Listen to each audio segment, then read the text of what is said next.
શિયાળાની ઋતુમાં સૌથી વધારે ઉપયોગ થતો હોય કોઈ ઔષધિનો તો તે સૂંઠ છે અને આદુ છે.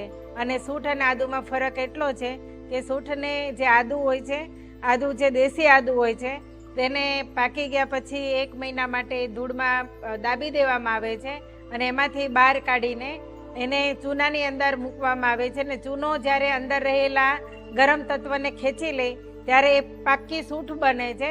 અને આ સૂંઠ આપણા માટે ખૂબ જ મહત્વની છે. આપણા પાચન રેડી કરવા માટે, આપણું સુપાચ્ય ભોજન બનાવવા માટે અને આપણા જમેલા ભોજનને પચાવવા માટે સૂંઠ ખૂબ જ મહત્વની હોય છે. અને એટલા માટે જ અત્યારે આપણે શિયાળાની અંદર જ્યારે આપણે ચા બનાવીએ છીએ તો પણ એમાં સૂંઠ અથવા આદુનો ઉપયોગ કરીએ છીએ અને ગરમ પાણી પીવામાં પણ સૂંઠ વાપરીએ છીએ. આવી રીતના સૂંઠ આપણે ઘણી બધી જગ્યાએ ઉપયોગમાં લઈએ છીએ.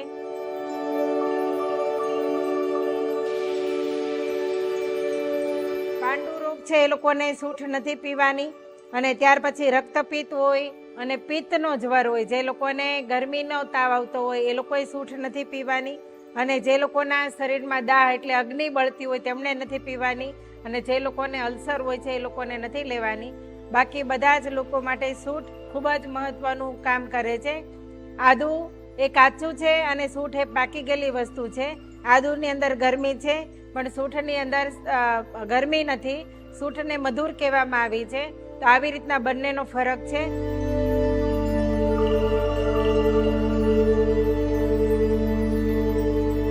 સૂંઠનો ઉપયોગ આપણે ચોમાસામાં અને શિયાળામાં વધારે કરીએ છીએ. મતલબમાં જ્યારે વાતાવરણમાં ઠંડીનું પ્રમાણ વધારે હોય ત્યારે આપણે સૂંઠનો ઉપયોગ કરીએ છીએ. રસ અને પાકમાં મધુર અને ગરમ અને આપણે જે ખોરાક લઈ રહ્યા છીએ એને પચાવવામાં મદદ કરનારી સૂંઠ છે. અને આ સૂંઠને અગ્નિદીપક પણ કહેવામાં આવે છે. જે લોકોનું પાચન મંદ પડી ગયું હોય એવા લોકો જ્યારે 2 ટાઈમ સવાર સાંજ અડધી ચમચી સૂંઠ લે છે ત્યારે એનું પાચન રેડી થઈ જાય છે. અને ત્યાર પછી ઘણા લોકોને અપચો રહે છે, આમ વાત રહે છે. આમ વાતના કારણે સાંધાના દુખાવા જે થઈ રહ્યા છે, તમે તમારા નજીકમાં કોઈ વૈદ હોય તો તેમને પૂછી અને તમે આ વસ્તુ કરી શકો છો. તમારા સાંધાના દુખાવા હોય તો એ દુખાવાનું કારણ છે કે તમારા અંદર જે આમ વાત બની રહ્યો છે, એસિડ બની રહ્યું છે. એસિડ બરાબર પચતું નથી, જેના કારણે સાંધા ઉપર ચડે છે અને એના કારણે સાંધાના દુખાવા આવે છે. તો તમારો આમ પાકી જાય, આમને પચાવવા માટે સૂંઠ બહુ ઉપયોગી છે. ક્યારેય પણ તમે ભોજનની અંદર હેવી જમવાના હોય, જ્યારે કે હોટલમાં જવાના છો અથવા તો કોઈ જમવામાં જવાના છો, મેરેજમાં જવાના છો, એ જમવા ગયા પહેલાં જો તમે 1 ઇંચ આદુનો ટુકડો ચાવી ગયા તો તમે ગમે તેવું ભોજન જમો તો તેને પચવામાં તે મદદ કરે છે. શરદી ઉધરસની અંદર પણ આદુ, અળસીને મધ, જે આપણને ન્યુમોનિયા થાય છે બાળકોને અને ઘણી વખત બાળકો શરદીમાં ભરાઈ જાય છે, એવા બાળકને આપણે આદુ, અળસીને મધ આ એક અનુપાન આપીને આપણે એને એ તકલીફમાંથી બહાર કાઢી શકીએ છીએ. ઘણી વખત આપણને સૂળ આવે છે, પેટમાં સૂળ આવે, બરડામાં સૂળ આવે, શરીરમાં ગમે ત્યાં દુખાવો થતો હોય તો આ વાયુ વધવાના કારણે થતો હોય છે. તો એને મેન્ટેન કરવા માટે પણ આપણે સૂંઠનું પકાવેલું પાણી પાવું જોઈએ. અને સૌથી પહેલાં જે લોકોને જૂનો કફ બોડીમાં જમા છે એને બહાર કાઢવા માટે એક અકસીર ઇલાજ છે કે સૂંઠનું પકાવેલું પાણી પીવું જોઈએ. અને પકાવવાનું પાણી કેવી રીતના પકાવવાનું એ પણ તમને કહી દઉં. 8 લોટા ગરમ પાણી મૂકીને અંદર 1 ચમચી સૂંઠ નાખીને અડધું બળે ત્યાં સુધી ઉકાળી અને એ પાણી જ્યારે કલાકે ને કલાકે ગ્લાસ પાણી પીવામાં આવે તો આ પકાવેલું પાણી છે જે આપણા પેટમાં ઘણી બધી તકલીફોને સારી કરે છે. આપણા શરીરમાં જૂનો કફ હોય એને બહાર કાઢે.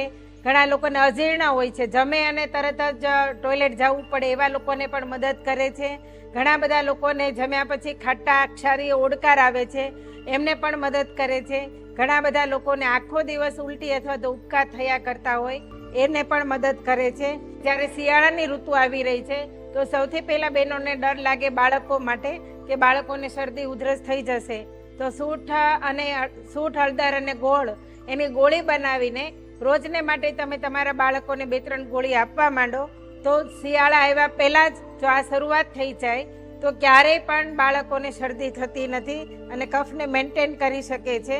આદુ પાક પણ બહુ જબરજસ્ત રીતે બને છે અને એ કઈ રીતે બનાવવાનો એ પણ તમને કહી દઉં. ગોળ લેવાનો છે અને આદુ લેવાનું છે. આદુને ગોળમાં નાખી અને જ્યાં સુધી ઘાટો ન થઈ જાય, જ્યાં સુધી એકદમ પાકી ન જાય ત્યાં સુધી હલાવવાનો છે. અને એની અંદર પીપરી મૂળનો પાવડર અને મરી નાખીને એને તમારે આ આદુ પાક બનાવી શકાય છે. આદુ પાક ચોકલેટ જેવો લાગે છે, બહુ મસ્ત લાગે છે. અને કફવાળા વ્યક્તિઓએ અને કફ નથી છતાંય દરેક વ્યક્તિઓએ એક આંબલિયા જેટલો અથવા તો એક ચોકલેટ જેટલો રોજે રોજ ખાવો જોઈએ શિયાળાની ઋતુમાં, જેના કારણે તમે કોઈ પણ પ્રકારના પાક ખાઈ રહ્યા છો તો એને પણ પચાવવામાં મદદ કરશે.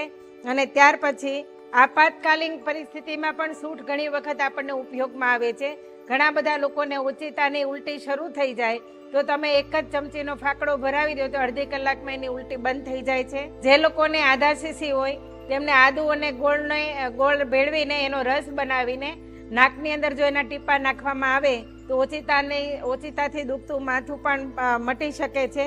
નાના બાળકોને, ગર્ભવતી સ્ત્રીને આ પ્રયોગ કરવાનો નથી. જે લોકોને મૂર્છા આવતી હોય છે, ઘણા લોકોને હિસ્ટોરિયા થતો હોય છે, ઘણા લોકોને ઓચિતાના બેભાન થઈ જતા હોય છે, એવા લોકોને સૂંઠ સૂંઘાડવાથી પણ અને સૂંઠ આંખ માંજવાથી પણ હિસ્ટોરિયાના પ્રોબ્લેમમાં રાહત મળે છે. આવી આપાતકાલીન પદ્ધતિઓ જે છે જે આપણને ઉપયોગમાં આવી રહી છે. સૂંઠ આપણે એમ કહીએ ને કે ઔષધિઓનો રાજા પણ ગણાય છે, કેમ કે ઘણી બધી જગ્યાએ ઉપયોગમાં આવે છે. તો આવી રીતના આપણે આ શિયાળાની અંદર આનો ઉપયોગ કરી શકીએ છીએ. અને આપણા સ્વાસ્થ્યમાં અત્યારે હાલમાં જે આપણે ખોરાક લઈ રહ્યા છીએ શિયાળાની અંદર, તો એની અંદર સારામાં સારો સૂંઠ અને આદુનો ઉપયોગ કરવો જોઈએ. તો આવી રીતે આવી ઘણી બધી બાબતો છે જે ઘરગથ્થુ છે, જે મારે ને તમારે શીખવી જોઈએ અને ઘર ઘર સુધી પહોંચાડવી જોઈએ. અને ઘણી બધી વસ્તુ આપણને ખબર હોય છે કે ઋતુ આવી રહી છે, બીમારી આવવાની છે, તો એના પહેલાંનું પ્રિપેરેશન શું કરવું જોઈએ એ પણ ખબર નથી હોતી, જેના કારણે ન આવડવાના કારણે આપણે બીમાર પડતા હોઈએ છીએ. તો આવી ઘણી બધી રસોડાની વાતો લઈને, ઘણી બધી આપણી ઘરની ઔષધિઓની વાતો લઈને હું આવું છું અને તમને જાગૃત કરવાનો પ્રયત્ન કરું છું. ઘર ઘર સુધી આ જ્ઞાન પહોંચે, ઘર ઘર સુધી લોકો જાગૃત થાય, જલ્દીથી દવાખાને ન જવું પડે, જલ્દીથી બીમાર ન પડીએ અને આપણે બધા જ દવા વગરનું જીવન જીવી શકીએ એવો મારો પ્રયત્ન છે. અને એના માટે હું મારું હેલ્થ સેન્ટર ચલાવી રહી છું. ઘણા બધા લોકો અહીંયા આવીને સાજા થઈ રહ્યા છે, સાજા થઈને ગયા પણ છે. 1500થી લોકો વધારે દવા વગરનું જીવન જીવતા થયા છે અને રોગમુક્ત પણ થયા છે. હું કોઈ રોગ સારો કરવાનો દાવો નથી કરતી, પણ જીવનશૈલી બદલે, ખોરાક બદલે અને જીવન જીવવાની રીત અને પદ્ધતિ બદલે આવી રીતના જો જનજાગૃતિ આવી જાય તો ઘણા બધા રોગ અને તકલીફમાંથી આપણે મુક્ત થઈ શકીએ છીએ અને આપણા ગુજરાતને પણ રોગમુક્ત બનાવી શકીએ છીએ.